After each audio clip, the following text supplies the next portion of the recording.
কেন মা খাদিজার কবরের সওয়ালের জবাব স্বয়ং আল্লাহ তাআলা নিজেই দিয়েছিলেন, জানলে আপনি অবাক হয়ে যাবেন। প্রিয় দর্শক, মা খাদিজা রাদিয়াল্লাহু তাআলা আনহা ইন্তেকালের আগে নবীজিকে 4টি ওসিয়ত করে গিয়েছিলেন। নাম্বার 1, হে আল্লাহর রাসূল, আমার মৃত্যু হলে গোসলটা আপনার নিজ হাতে দিবেন।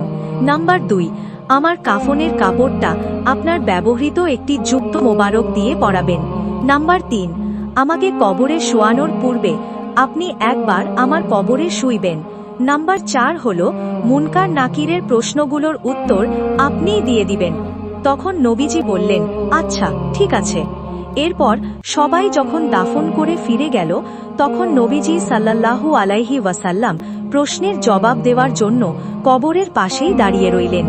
কিন্তু ঘন্টার পর ঘন্টা যাচ্ছে, মুনকার নাকির তো কবরে আসছে না। তখন আল্লাহ তাআলা জিবরিলকে বললেন, আমার হাবিবকে বলে দাও, যেই কবরে আমার হাবিবের শরীর লেগেছে সেই কবরে মুনকার নাকির কিয়ামত পর্যন্তও আসার সাহস পাবে না। বন্ধুকে বলে দাও ফিরে যেতে। আর খাদিজার সওয়ালের জবাব আমি আল্লাহই কুদরতিভাবে নিয়ে নিলাম। সুবহানাল্লাহ।